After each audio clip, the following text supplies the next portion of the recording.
네, 모세가 상당히 난처하게 됐습니다. 하나님 말씀대로 나아가서 이스라엘 장로들을 모아서 얘기를 했더니 장로들이 정말로 잘 믿었어요. 그리고 하나님께 경배까지 했습니다.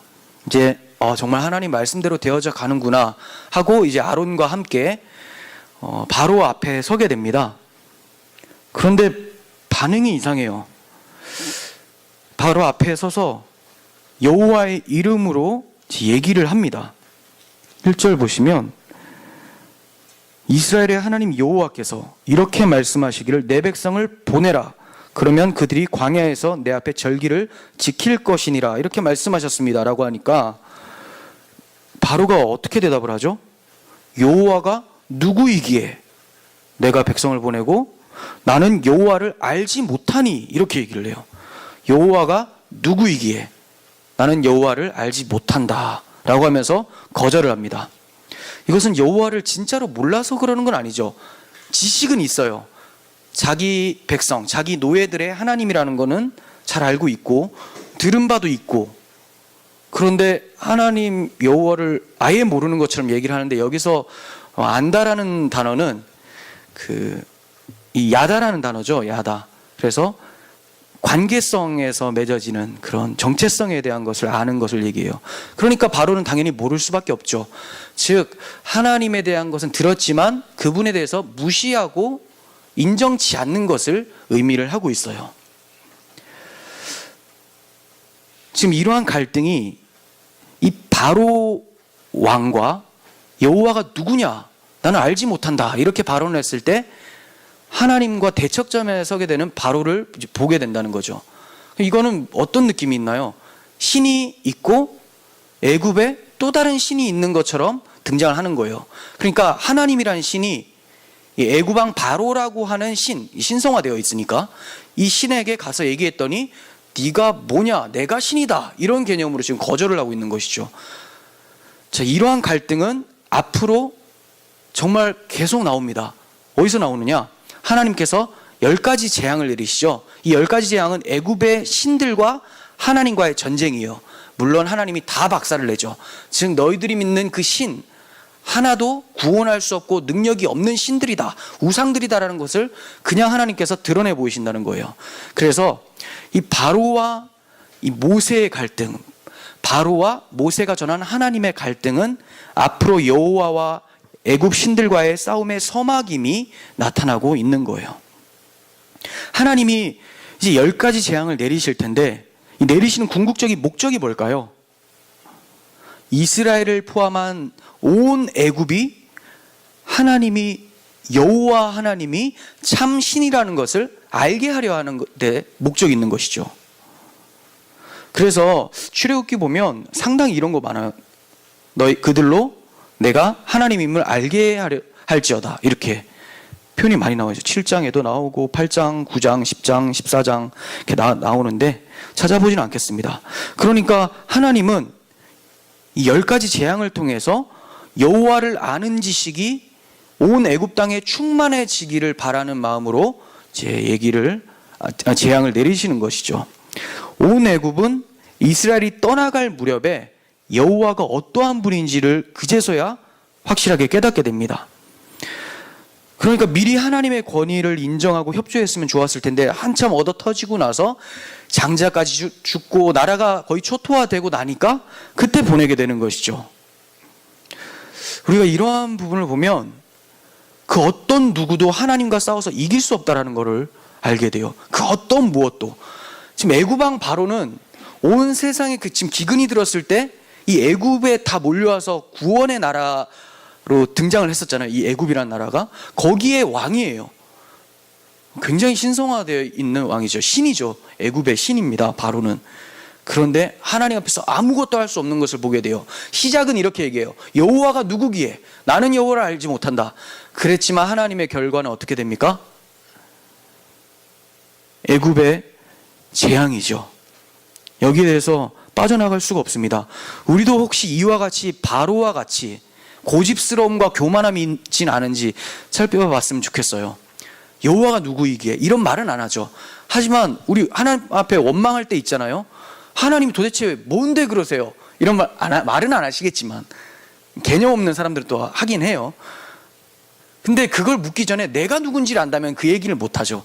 사람들의 특징이 뭐냐면, 이 죄인들의 특징은 항상 무슨 문제가 생기면 남 탓으로 가면서 남에 대해서 비난을 하게 돼요. 그래서 하나님이 누구이기에, 하나님이 누구냐, 이런 질문이 먼저 나오는데, 사실 어디서부터 살펴봐야 돼요? 내가 누구기에. 자기를 먼저 살펴본 사람은 하나님 앞에 절대로 이렇게 입을 열고 원망할 수가 없다는 것이죠. 바로는 이제 땅의 백성이 많아졌기 때문에 그들을 보내주는 것을 굉장히 싫어합니다. 왜냐하면 이들이 애굽의 훌륭한 자원이거든요. 경제력, 노동력이죠. 그래서 보내주는 것에 대해서 원치 않아요. 자기 나라의 경제력이 떨어지게 되니까. 이스라엘을 자신의 소유로 지금 생각하면서 집착하고 있는 바로의 모습을 보게 돼요. 하나님 모세를 통해서 이스라엘이 누구인지 정확하게 바로한테 말씀을 해주셨어요. 그죠? 내 백성을 보내라라고 했어요. 내 백성. 내 백성. 우리는 과연 내 손에 있는 것을 가리켜서 하나님의 것이니 내어놓으라라는 말씀을 듣는다면 바로처럼 행동하지 않을 수 있을까? 한번 생각해 보셨으면 좋겠어요. 하나님께서 그거 내 거야. 그러면 하나님 것입니다. 자, 예를 들어서 제가 예담에 엄청 아끼잖아요. 사랑하잖아요. 쟤 내 거야. 내가 이제 데려간다. 여기에 대해서 과연 바로처럼 행동하지 않을 수 있을까? 안아야 되는 것이죠. 근데 우리는 바로처럼 행동하는 모습이 많이 나타나요. 이따 살펴보겠지만 이스라엘 자손들도 그렇고 모세와 아론도 그렇고 죄악이 계속 드러납니다. 원망하고 불평하고 불신 나타나는 모습이 나타나요. 왜 그럴까요? 지금까지 계속 살펴보는 게 바로도 그렇고 모세도 그렇고 다 똑같이 죄인이고 답이 없는 사람들이라는 걸 보여주고 있는 거죠. 과연 내 손에 있는 것이 과연 내 것인가? 아니에요. 우리는 하나님이 주지 않으면 아무것도 가질 수 없는 영적 거지다라고 루터가 얘기한 것을 기억을 할 수 있어야 됩니다. 자, 그리고 이제 모세와 아론이 바로에게 광야에서 내 앞에 절기를 지키게 할 것이다 라고 하면서 얘기를 해주잖아요. 이것을 통해서 이제 내 앞에서 절기를 지킬 것이다, 이런 얘기를 통해서 6월절이 이제 예고가 되고 있는 것을 보게 됩니다. 여기서 절기라는 단어는 희생 제물이라는 단어예요. 그래서 제사라고도 번역할 수 있고 절기라고 할 수 있는데, 희생 제물이 갑자기 등장을 해요. 400년 동안 등장도 안 하다가 갑자기 제사 예배하라라고 해놓고 희생 제물이 등장한다는 거죠. 그건 6월절의 어린 양의 피로서 이들의 출애굽이 시작된다는 것을 계속해서 암시하고 있습니다. 그 전에도 말씀을 드렸었죠. 4장에도 나타났었고, 하나님은 12장에 가서 갑자기 툭 튀어나와서 6월절을 말씀하시는 것이 아니라 이스라엘의 구원은 대속을 통해 이루어진다는 것을 그림자로 계속 보여주고 계셨던 거예요. 이로써 우리는 이 6월절을 통해 예수 그리스도의 십자가 대속을 보게 되고, 우리의 구원은 오직 예수 그리스도의 십자가로 인해서 발생된다는 걸 보게 되죠. 바로 보세요. 바로는 마귀의 상징이잖아요. 놓지 않아요. 자기 거라고 붙들고 있습니다. 우리가 근데 꽉 잡혀 있었던 상태에서, 이 마귀에게 꽉 잡혀 있었던 상태에서 어떻게 구원함을 받고 자유함을 얻게 되었는가? 그게 바로 이스라엘 백성들에게는 어린 양의 피, 지금은 우리에게는 그리스도 어린 양, 그리스도의 보혈, 이렇게 십자가가 구원을 발생케 했다라는 것을 말씀하고 있다는 거죠. 계속해서 3절을 보겠습니다. 3절에 그들이 이르되 히브리인의 하나님이 우리에게 나타나셨은즉 우리가 광야로 사흘길쯤 가서 제사를 드리려고 한다. 광야로 사흘길쯤 간다, 이렇게 얘기를 하고 있는데, 마치 이렇게만 들으면 잠깐 갔다가 돌아올 것처럼 말하는 것 같잖아요. 바로한테. 왜 굳이 사흘길이라고 얘기를 했을까요? 사흘길 가면 뭐가 있나요? 시내산이 있죠. 3장 12절에 보시면 하나님이 이르시되 내가 반드시 너와 함께 있으리라. 내가 그 백성을 애굽에서 인도하여 낸 후에 너희가 이 산에서 하나님을 섬기리니, 이렇게 얘기하시죠. 네, 그러니까 모세는 이제 하나님을 만났던 산, 그 산으로 인도할 건데 거기가 사흘길쯤 걸린다고 생각을 해서 얘기를 하고 있는 거예요. 그럼 왜 굳이 가나안 땅이라고 안 하시고 하나님은 신의 산이라고 얘기를 하셨을까? 하나님의 산에서 만나 주신다고 말씀하셨을까요? 거기서 그 신의 산에서 무엇을 받습니까? 율법을 받죠. 율법이라고 하면 큰 틀에서 봐야 돼요. 십계명만 얘기하는 게 아니라 율법에는 성막도 포함이 돼요. 그러면 하나님이 신의 산에서 율법을 주시는데 율법을 왜 주시는가? 율법은 하나님 백성이기 때문에 주는 거거든요. 즉 언약에 동참시키기 위해서 주는 거예요. 율법을 주신다는 것은 하나님과 이스라엘이 하나님의 언약 관계 속에 있다는 것을 말씀하시기 위해서 그리로 부르신다는 거죠. 왜 이들을 부르실까요? 이전에는 아브라함과 이삭과 야곱에게 계속 언약을 해주셨는데 이제 노예가 되고 400년 동안 하나님 나타나셔서 이들과 언약을 주신 적이 없기 때문에 이제 언약을 갱신시키는 거죠. 여기서 이제 언약이 공동체로 확산이 돼요. 처음에는 어디로 갔습니까? 아담 언약, 노아 언약, 아브라함, 이삭, 야곱, 그리고 요셉이라기보다는 유다죠. 그런데 이제 요셉이 또 그리스도의 대속자로 서게 되고 이렇게 언약이 한 사람으로 탁탁탁 오고 있잖아요. 그러다가 이스라엘 민족 이후로 어떻게 됩니까?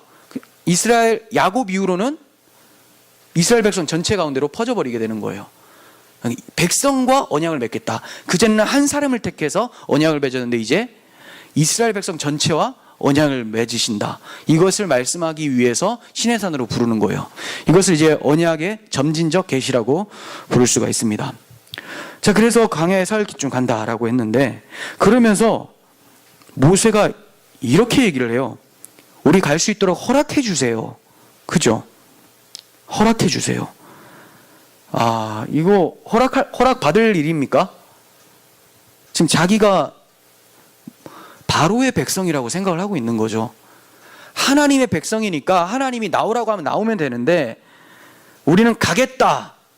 너희는 우리를 잡으면 안 된다. 이렇게 얘기를 했어야 되는데 허락해 주세요라고 하면서 하나님의 백성임을 잊어버리고 있어요. 망각하고 있죠.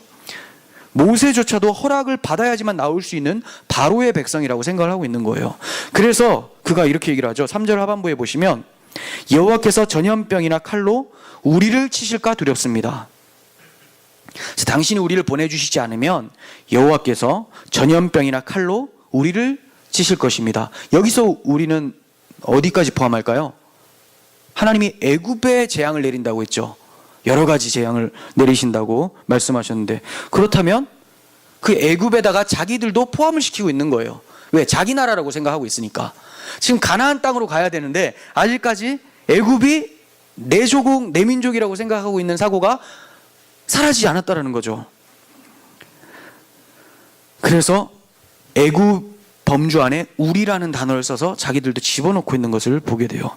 바로의 허락이 아니라 구원은 바로의 허락이 아니라 바로의 쫓아냄을 통해서 이루어진다는 것을 기억하셔야 돼요. 차이점 아시겠어요? 바로가 허락해줘서 구원이 발생되는 것이 아니라 바로가 쫓아내요.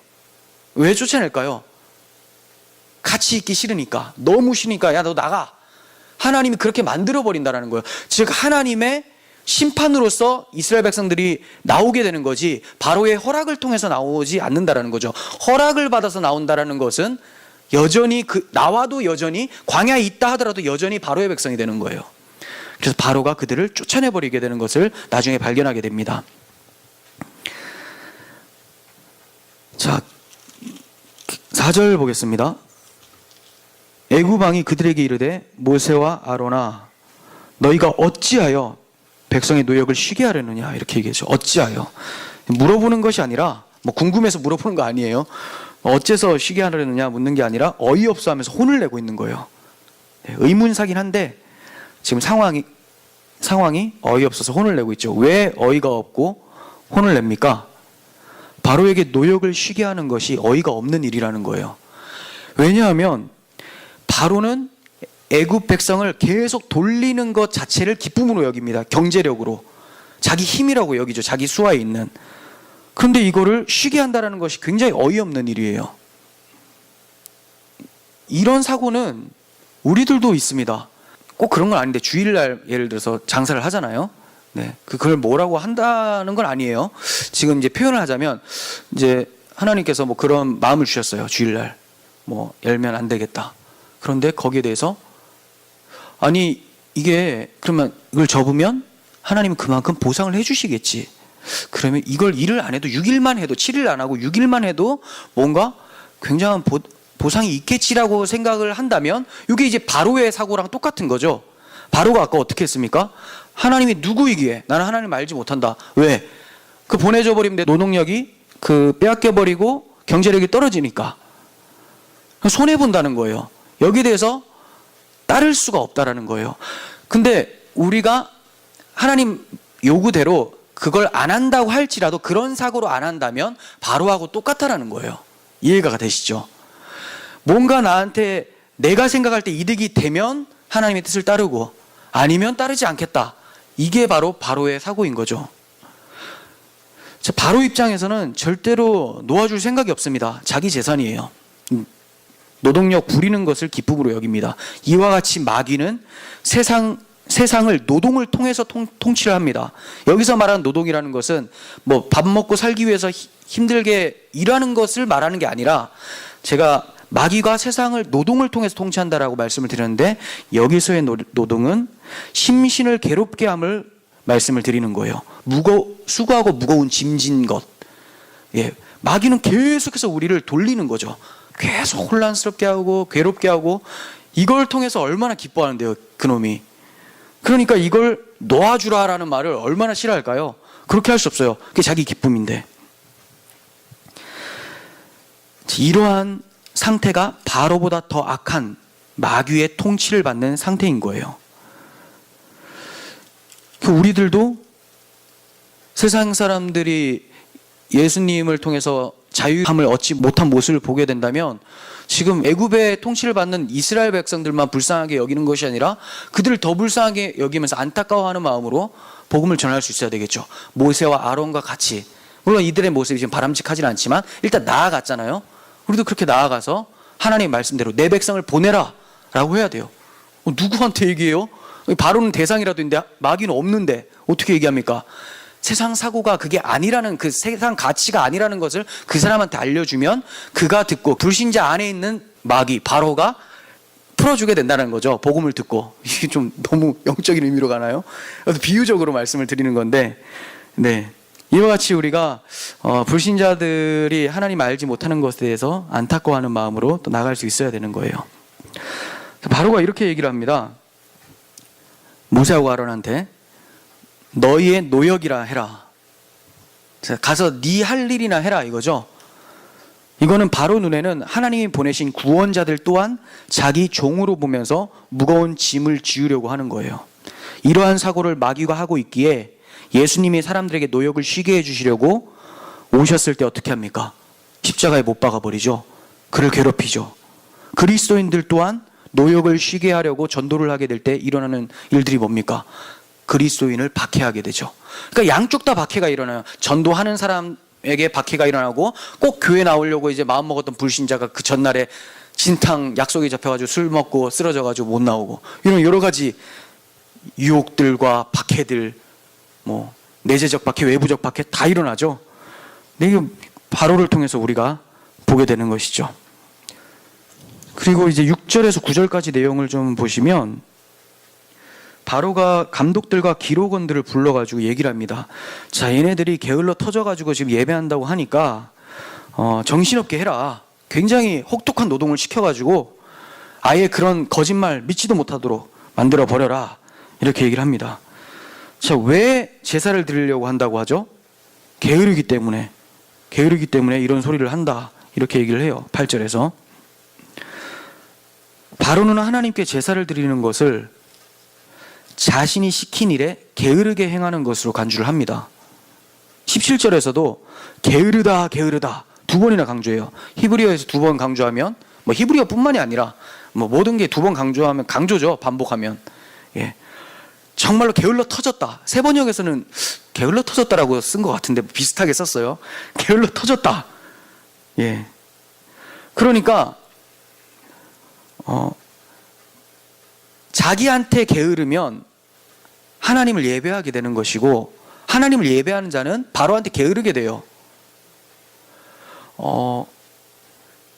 하나님을 믿는 그리스도인들은 마귀한테 굉장히 게으르죠. 어느 정도 게으릅니까? 세상에 대해서 죽었다라고 얘기해요. 주님이, 바울이. 너희는 세상에 대해서 죽었다. 그러니까 이 마귀 입장에서는 야, 일을 안 하는 거예요. 이놈이 내 안에 있었다가 갑자기 나가더니 이제 내가 시키는 일을 안 하고 엉뚱한 왕한테 가가지고 복종하고 있다니 굉장히 화가 나는 거죠. 그래서 어떤 일을 합니까? 더욱 무거운 짐을 주어서 괴롭게 하고 정신없게 만들어서 하나님께 향하지 못하도록 하는 거죠. 이와 같이 불신자든 또 성도든 간에 하나님께 나아오려고 할 때 여러 가지 환난과 유혹이 찾아올 수 있습니다.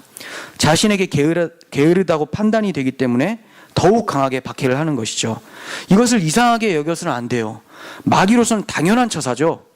하나님이 이미 바로가 거절할 것을 말씀해 주셨어요.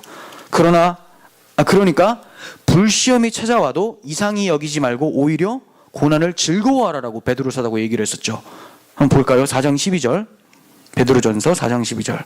사랑하는 자들아, 너희를 연단하려고 오는 불시험을 이상한 일을 당한 것 같이 이상히 여기지 말고 오히려 너희가 그리스도의 고난에 참여하는 것으로 즐거워하라. 이는 그의 영광을 나타내실 때에 너희로 즐거워하고 기뻐하게 하려 함이라. 아멘. 지금 바로의 박해가 심하면 심해질수록 뭐가 가까이 왔어요? 출애굽이 가까이 온 거죠. 이들이 즐거워하고 기뻐할 이유들이 점점 가까이 오고 있다는 것을 기억을 할 수 있어야 돼요. 우리도 마찬가지죠. 우리에게 박해가 찾아온다. 박해 생각만 해도 끔찍해요, 정말. 그런데 그럴수록 그 박해에 집중하면 괴롭고 실망하고 이상한 일 당한 것처럼 좌절할 수 있지만 어디에 집중해야 돼요? 박해 뒤에 하나님의 약속, 그 약속을 바라볼 때 비교할 수 없는 영광에 중한 것 때문에 우리가 즐거워하고 기뻐할 수 있는 것이죠. 모세하고 아론, 이스라엘 백성들은 이것을 알고 있었어야 되는데 하나님 분명히 얘기했거든요. 분명히 거절할 거야. 근데 이걸 다 놓아버립니다. 잊어버려요. 답답하죠. 그러니까 아무리 모세라고 할지라도 신약의 사도들보다 못해요. 신약의 사도들 박해당한다고 했을 때 주저하는 사람이 있었습니까? 아무도 없어요. 박해당하면 즐거워하라. 바울이 이렇게 얘기하잖아요. 지금 바울이 모세한테 설교하는 것 같아요. 바울이 아니군요. 베드로가. 바울도 뭐 이렇게 얘기를 하고. 그러니까 우리는 모세가 굉장히 하나님 앞에 쓰임받고 대단한 사람이지만 우리에게 신약 성경이 있고 복음이 완성돼서 우리에게 계시가 완성돼서 우리에게 전해진 것이 얼마나 큰 축복인지, 모세보다 더 큰 영광을 받고 있다는 것을 기억할 수 있어야 되죠. 이 큰 은혜를 받았으면 모세하고 똑같은 상황에서 나는 모세가 아니니까 모세보다 더 하나님을 거부할 수 있어, 이렇게 가면 안 되고 모세보다 더 큰 은혜를 받았으니 담대하게 하나님 말씀대로 살아가겠다, 고난을 즐거워하겠다, 이러한 자세로 살 수 있어야 되는 거예요. 계속 보겠습니다. 바로가 이렇게 얘기를 하죠. 그들을 굉장히 노동을 혹독하게 시켜서 거짓말을 듣지 않게 하라, 이렇게 얘기를 합니다. 거짓말을 듣지 않게 하라. 9절에서 거짓말이란 무슨 말을 가리킬까요? 여기 문맥상 보면 3절 같아요. 여호와께서 전염병이나 칼로 우리를 치실까 두렵습니다 라고, 당신이 우리를 놓아주지 않으면 여호와께서 분명히 애굽 땅 친대요, 이렇게 말씀했어요. 그랬더니 바로는 이것을 거짓말 듣지 못하게 해라, 이렇게 얘기를 합니다. 자, 이러한 거는 이제 3장 20절에도 하나님이 먼저 말씀하셨죠. 3장 20절에도 내가 내 손을 들어 애굽 중에 여러 가지 이적으로 그 나라를 친 후에야 그가 너희를 보내리라. 그리고 4장 23절 내가 내게 이르기를 내 아들을 보내주어 나를 섬기게 하라 하여도 내가 보내주기를 거절하니 내가 내 아들 내 장자를 죽이리라 하셨다 하라. 그러니까 하나님의 재앙, 하나님 말씀하셨고 이제 모세와 아론이 바로 앞에서 이걸 회상하면서 이제 얘기를 하는 거죠. 그랬더니 이것을 거짓말로 치부를 해버립니다. 바로는 박해로 인해서 하나님의 말씀을 대언하는 자의 말이 거짓말인 것처럼 여기도록 만드는 거예요. 혹독하게 박해를 하다 보면 정신을 못 차리니까 우리 인도자라고 생각했었던 저 모세하고 아론이 거짓말했구나, 이렇게 여기게끔 만든다는 거죠. 마귀가 이렇습니다. 예수님의 말씀을 거짓말로 여기게끔 공격하는 것과 마찬가지죠. 우리가 고난이 찾아오면 어떻게 생각해요? 하나님 믿으면 안 그럴 줄 알았는데 왜 이러지? 예수님 뻥인가? 구원자 아닌가? 이런 생각이 찾아오는 거죠. 마귀가 주는 생각이에요.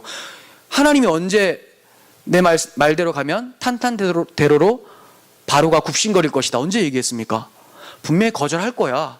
하지만 내가 더 큰 나의 손으로 재앙을 내려서 너희를 구원하겠다, 이렇게 말씀하셨잖아요. 거기까지 볼 수 있어야 되는데, 참 우리는 또 고통이 따라오면 하나님의 약속을 금방 잊어버리고 거짓말이 아닌가라고 의심이 찾아오는 그런 악함과 연약함을 가지고 있는 것이죠.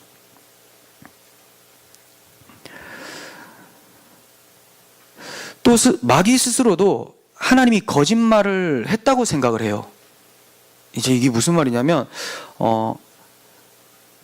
이스라엘 백성들한테 중노동을 시켜서 거짓말인 것처럼 생각하게 하라라고 했고, 이건 공격이죠. 그리고 바로 스스로도 하나님의 말씀이 거짓말이라고 생각을 해요. 이건 왜 그러냐면 하나님은 정말로 그렇게 얘기했다고 생각할지라도 그렇게 생각할 거예요. 하나님이 정말 그렇게 얘기를 했어요. 그런데 이것 자체가 내용이 거짓말이라는 거죠. 왜? 자기가 더 강하다고 생각하니까. 이런 일이 일어나도 내가 이긴다, 그러니까 너희들 못 데려간다, 이렇게 생각을 하고 있는 거예요. 그래서 자기도 거짓말처럼 생각을 해요. 하나님이 아무리 말을 해도 내가 하나님보다 더 세, 이 사고가 있어요. 이거는 에덴 동산에서부터 출발했어요. 이런 사고는. 선악과 먹으면 죽는다라고 하나님이 말씀하셨는데 뱀이 아담과 하와한테 거짓말로 속이죠. 자, 이게 이제 이스라엘 백성들을 중노동시켜가지고 그 거짓말로 믿게 하는 것과 마찬가지로 공격을 한 건데, 그리고 나서 이제 뱀은 어떻게, 그러면 먹으면 반드시 죽는다, 이걸 어떻게 해석했을까요? 안 죽는다고 생각을 했던 거죠. 왜? 먹으면 하나님처럼 된다, 눈이 밝아진다, 이렇게 정말 생각을 했던 거예요.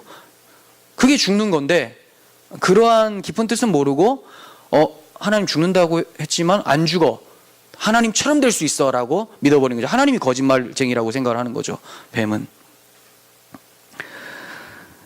우리도 이러한 공격 조심해야 돼요. 물론 육체적 고난을 우습게 여기는 건 아닙니다. 육체적 고난은 상당히 힘들어요. 우리가 지음을 받을 때 육체와 영혼으로 지음을 받았기 때문에 어떻게 영혼의 고난만 힘들게 하겠습니까? 당연히 우리가 인간으로 형성되려면 육체도 필요하기 때문에 육체의 고난이 힘들어요. 그런데 잊지 말라는 거죠. 하나님이 약속하신 것, 하나님의 말씀이 참이라는 것을 고난이 찾아올 때 잊어서는 안 된다는 거예요. 그러면서 이제 감독들이 바로한테 그 얘기를 전해 듣고 이스라엘에게 가서 얘기를 해줍니다. 무슨 얘기합니까? 10절 한번 보세요. 백성들의 감독들과 기록원들이 나가서 백성들에게 말하여 이르되 바로가 이렇게 말하기를. 참람합니다. 바로가 이렇게 말하기를. 이 왜 제가 탄식하는 줄 아세요? 앞에서 1절이죠. 모세하고 아론이 바로에게 이스라엘 하나님 여호와께서 이렇게 말씀하시기를이라고 했는데 똑같이 얘기해요. 똑같이. 그러니까 지금 애굽 감독들 입장에서는 바로가 신이에요. 이렇게 얘기합니다. 우리 신은 이렇게 얘기합니다. 모세는 우리 하나님이 이렇게 얘기합니다. 그대로 따라하고 있는 것이죠. 바로의 말과 하나님의 말씀이 대조가 되고 있습니다. 이처럼 애굽인들에게는 바로의 말이 하나님 말씀과 같은 신적 권세가 있는 거예요. 바로의 말대로 감독들과 기록원들이 이스라엘 백성에게 전하고 가혹한 노동을 시키고 또 할당 양을 해내지 못하자 때리기까지 합니다. 그래서 이스라엘 백성들 중에 또 기록원들이 있어요. 감독 같은 중간책들. 이 사람들이 대표해서 바로를 찾아가요. 담대하죠. 바로를 찾아가지만 담대할 거 없습니다. 그냥 부르짖으려고 찾아간 거예요. 살려달라고. 15절. 이스라엘 자손들의 기록원들이 가서 바로에게 호소하여 이르되 왕은 어찌하여 당신의 종들에게 이같이 하십니까? 당신의 종들에게 짚을 주지 아니하고 그들이 우리에게 벽돌을 만들라 하나이다. 당신의 종들이 매를 맞사오니 이는 당신 백성의 죄입니다. 이렇게 얘기를 합니다. 자, 여기서 이들이 가서 바로에게 호소했다라고 해요. 이 호소하다라는 단어가 2장 23절에 있었던 단어가 똑같은 거예요. 뭐냐? 이스라엘 백성이 학대를 당하고 고난받을 때 탄식하면서 부르짖죠, 하나님께. 이 부르짖다가 단어가 호소하다예요. 지금 이 이스라엘 백성인데 어디에다 부르짖어야 돼요? 하나님께 부르짖고 호소해야 되는데 하나님께는 원망을 하고 지금 바로에게 가서는 부르짖고 호소를 하고 있는 모습이 나타난다는 거죠. 하지만 이집트 왕은 이스라엘 백성의 호소를 듣지 않습니다. 반면에 우리 하나님은 이스라엘 백성들, 자기 백성의 호소를 듣고 다시 하나님의 강한 팔로 그들을 구원해내시는 것을 뒤에 발견하게 돼요. 우리는 누구에게 부르짖고 있으며 누구에게 무릎 꿇고 있는지 생각해 봤으면 좋겠어요. 나는 하나님께 부르짖는데요? 아닙니다. 뭐가 없어서 힘들 때 이거 꼭 주셔야 됩니다 라고 하나님이 주시지도 않는데 계속 그걸 고집한다면 바로에게, 마귀에게 부르짖는 거예요. 왜냐하면 그 세상의 것, 이것이 없으면 절대 안 된다라고 하는 그 구조, 그 힘을 가지고 있는 마귀에게 부르짖게 되는 것이죠. 우리는 어떻게 해야 됩니까? 부르짖을 때 하나님 지금 이러한 상황이지만 이것이 아무것도 나한테 방해가 되지 않는다라는 것을 믿음으로 알게 하소서. 이렇게 부르짖고 하나님의 도움으로 자유함을 얻게 해주세요. 이러한 사고에서, 꽉 매어있는 사고에서 자유함을 얻게 해주세요라고 기도를 해야 되는데, 그렇지 않고 우리도 이름은 하나님께 기도는 하지만 결국 사고는 여전히 세상 통치를 잡은 마귀한테 부르짖는 기도일 수 있다는 것이죠. 네, 이들뿐만이 아닙니다. 우리들도 바로에게, 마귀에게 이렇게 무릎 꿇고 호소할 수 있다는 거예요. 조심해야 되겠죠. 그러면 이 사람들이 이렇게 바로에게 호소하는 이유가 있습니다. 아까 모세가 바로에게 굉장히 굽신거렸죠. 애굽인이라고 생각을 하고 있었고 바로의 백성이라 생각하고 있잖아요. 얘네들도 똑같아요. 15절 하반부 보시면 당신의 종들에게 이같이 하십니까? 16절 시작하자마자 당신의 종들에게 짚을 주지 아니하시고 이렇게 얘기해요. 그리고 제일 마지막에 어떻게 말하죠? 당신의 백성의 죄입니다. 이거 애굽 사람들의 죄입니다가 아니라 우리들 잘못입니다 이 얘기예요. 우리 잘못이니까 살려주세요. 잘못을 인정하니까 한번 선처를 구합니다. 이 얘기를 하는데 당신의 백성, 지금 이 두 구절에 당신의 백성, 당신의 종이 3번이나 나와요. 지금 하나님의 백성 온데간데 없어요. 놀랍지 않아요? 이게 지금 불과 얼마 전이잖아요. 몇 시간 전일 수도 있고. 자 보세요. 5장에서 나타났는데 4장 31절 마지막 절. 백성이 믿으며 여호와께서 이스라엘 자손을 찾으시고 그들의 고난을 살피셨다함을 듣고 머리 숙여 경배하였더라. 마치 하나님의 백성인 것처럼 이들이 행동을 했는데 이 믿음은 온데간데 없어져 버렸죠. 뭐가 찾아오니까? 고난이 찾아오니까. 그러니까 여러분 고난 무시할 건 안 됩니다. 제가 고난 중에 즐거워하십시오 이렇게 얘기하는 거는 그게 바람직하다라는 거지 고난을 무시하는 건 아닙니다. 그럴수록 우리는 그 즐거워하고 이겨내려면 믿음으로 무장해야죠. 기도하고 말씀 가운데서 서로 격려하고 권면하고 이러한 것이 있어야 되죠. 이처럼 이스라엘 백성들 다 넘어갑니다. 대표자들 넘어가고 모세 아론도 넘어가게 되고 금방 바로의 백성으로 회귀해버렸습니다. 정말로 바로의 계획대로 모세가 거짓말로 하나님의 말씀을 대언했다고 생각하게 되어버렸어요. 이제 그들은 자신들이 바로의 종이라고 인식하면서 바로에게 호소를 하고 있죠. 하나님 백성이라는 정체성이 없이는 절대로 마귀 앞에서 담대할 수가 없어요. 왜 그럴까요? 마귀의 백성이라고 생각하는데 마귀가 왕인데 어떻게 왕 앞에서 담대할 수가 있습니까? 꿇어야죠. 하나님의 백성 어디에서 꿇게 돼요? 하나님 앞에서는 꿇게 돼요. 하나님이 우리의 왕이니까. 그러면 하나님 백성이 마귀한테 가면 어떻게 될까요? 담대해지죠. 이 원리랑 같아요. 이들이 왜 굽신거립니까? 하나님 백성이라는 인식을 놓쳐버렸기 때문에, 정체성을 망각했기 때문에. 여러분 우리도 마찬가지예요. 우리가 그리스도로 인해서 하나님의 아들 되었다라는 이 신분을 망각하면 세상에 가서 맨날 마귀의 종노릇 하면서 굽신거리고 여기 이것도 좀 주세요, 저것도 좀 주세요, 이게 있으면 나한테 너무 행복할 것 같아요, 이런 소리 하게 되는 거죠. 보이지 않는 바로 왕한테 굽신거리는 거예요. 그거는 우리가 다시 한번 정체성을 되찾아야 된다는 신호라고 생각하시길 바랍니다. 이러한 이스라엘 모습들을 보면 그들이 스스로 구원할 수 있는 능력이 전혀 없다는 것을 보여주고, 그뿐 아니라 스스로 구원하려고 노력조차 시도조차 하지 않는다는 것을 발견하게 돼요. 완전 죽은 자죠. 그러니까 죽은 자가 어떻게 스스로 구원할 수 있겠습니까? 죽은 자가 어떻게 출애굽할 수 있겠습니까? 죽은 자는 어떻게 해야 돼요? 다시 살려내가지고 끌고 가야 되는 거죠. 그래서 하나님이 출애굽시키시는 것은 하나님의 단독적인 구원 사역이라는 거예요. 그러니까 우리가 어찌 구원의 공로를 우리 스스로에게 조금이라도 돌릴 수가 있겠습니까? 이들은 지금 빠져나올 생각조차도 못하고 있습니다. 빠져나오고 나서도 그런 얘기예요. 아시죠? 우리 다시 돌아가자. 그때 애굽에서 부추, 파, 마늘, 고기 가마 곁에서 그거 먹었던 때가 더 그립다, 이런 소리 하는 거죠. 나오기 전에도 그랬고 나오고 나서도 그렇고 정말 답이 없어요. 그래서 하나님의 은혜가 아니면 우린 다 죽어요. 그냥 지금 우리가 이 시간에 예배 드리는 거 은혜죠. 우리 힘으로 나온 거 아니잖아요. 우리 힘으로 나온 것처럼 느껴지지만 결국 하나님의 은혜로 우리의 의지가 발동되었다는 것을 기억하시고 하나님께 영광 돌리시기를 바랍니다. 17절 이유로 보시면 바로가 모세의 간청에 거절을 하고 이제 이스라엘 기록관들의 간청에도 거절을 합니다. 그러면서 또 얘기하죠. 18절 이제 가서 일하라. 뻑하면 일하래요. 모세한테도 너는 너희 일이나 해라. 이제 너희도 가서 일해라. 그래서 아까 제가 바로 왕은 노동하는 것을, 쉬는 것을 참을 수가 없어요. 의아해 한다라고 했죠. 어떻게 이 훌륭한 자원들을 쉬게 할 수 있는가? 마귀가 이렇다니까요. 얼마나 우리를 굴립니까? 바로의 머릿속에는 온통 노동시키는 것밖에 없어요. 앞서 언급했지만 간청하거나 허락받는 것으로는 불가능합니다. 담대히 하나님 말씀으로 싸워야 할 뿐입니다. 구원은 하나님께 있지 마귀의 허락으로 이루어지지 않는다는 것을 기억하셨으면 좋겠어요.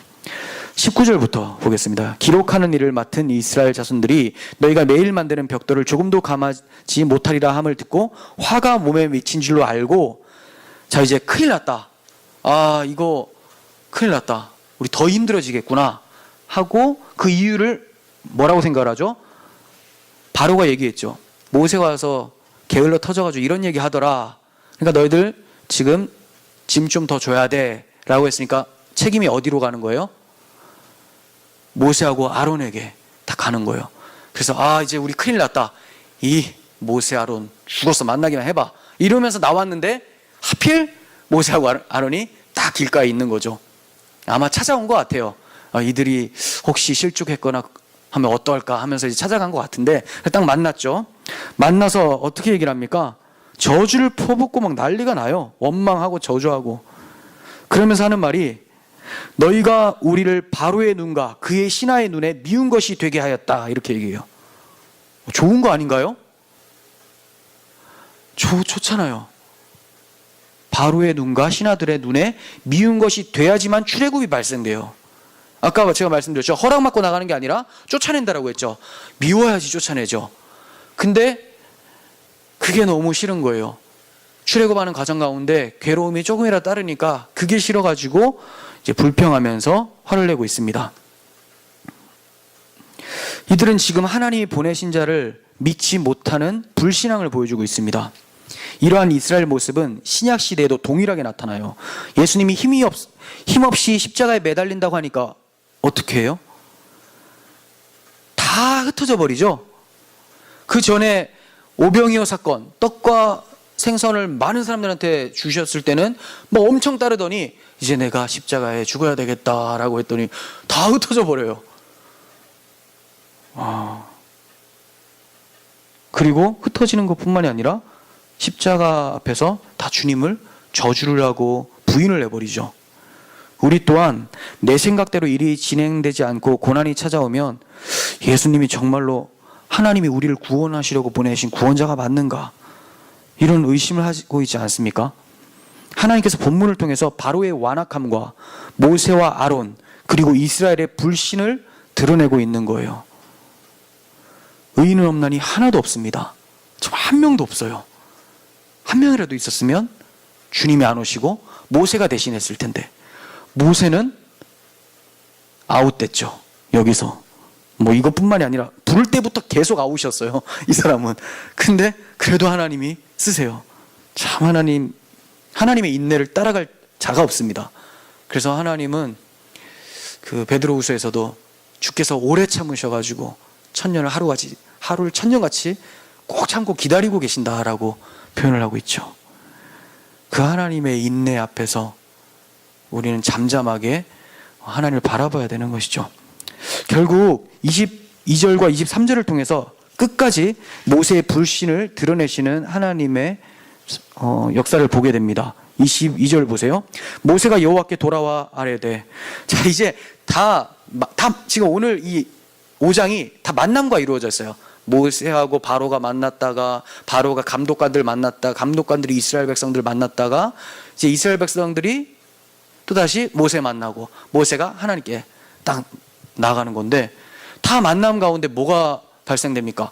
그 전에는 자기들끼리는 원망 안 해요. 뭐 바로한테는 아무도 원망 안 하고 굽신거리다가 이제 하나님 딱 만나니까 이분 때문에 시작된 거다 하면서 원망합니다.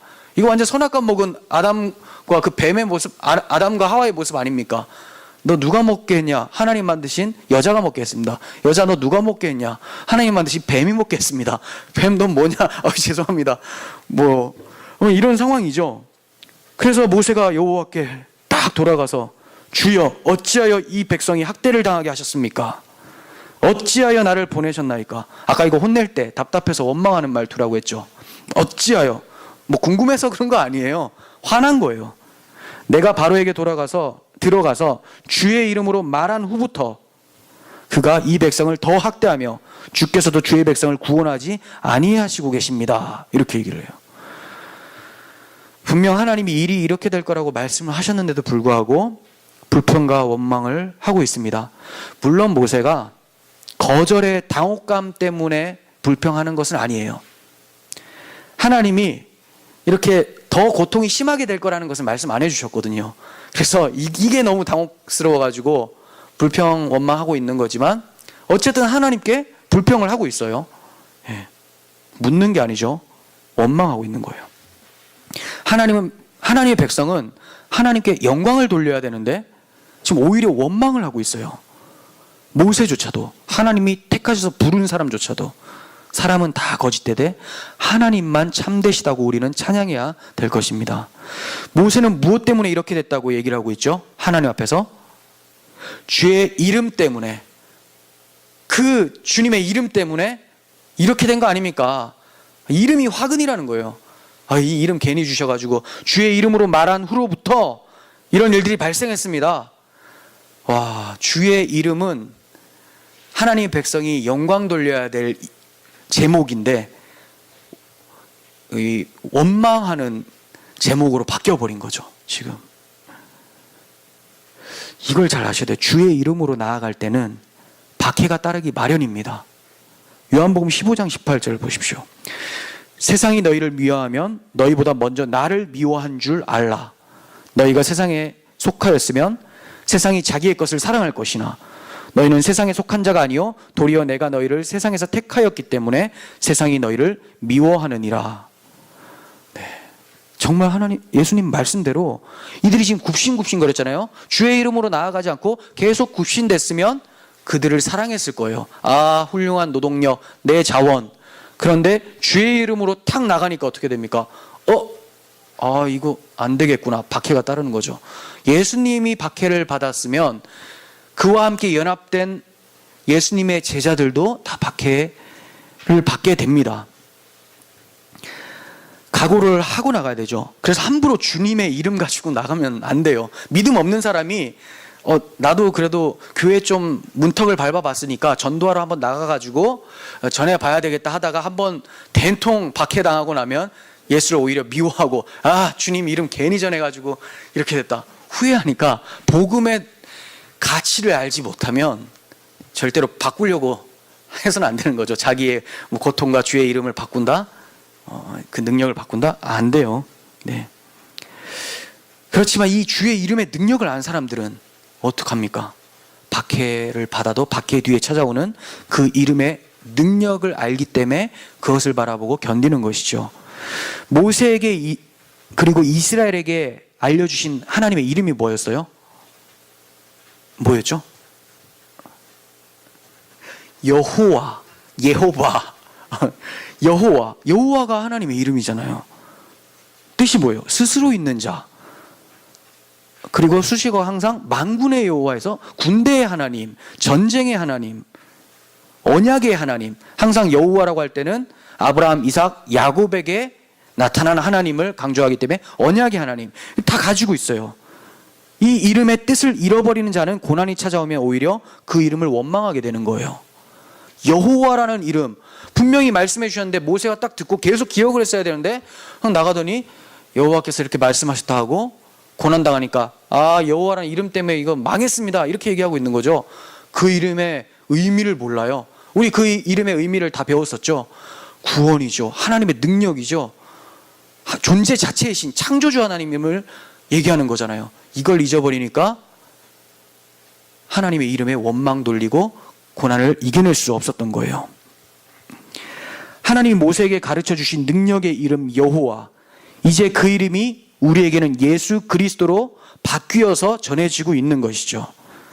그렇다면 우리가 그 예수라는 이름을 잊고 살아간다면 어떨까요? 조금만 환난이 찾아와도 고난하고 불평하며 하나님 때문에 이렇게 됐다. 주님의 뜻대로 살기 어렵다. 이런 불평하게 되죠. 그렇지만 그 예수라는 이름, 하나님이 자기 백성을 구원하신도다. 이 이름을 기억하고 있는 자, 그 자에게는 이름의 능력대로 살아갈 힘이 주어집니다. 그래서 어떠한 환경 가운데서도 주를 부인하지 않고 묵묵히 하나님 약속하신 소망을 바라보며 나가게 되는 줄 믿습니다. 이러한 그리스도의 이름을 바라보면서 굳게 믿고 날마다 주와 함께 고난을 당하는 우리 모두가 되기를 간절히 소원합니다. 기도하겠습니다.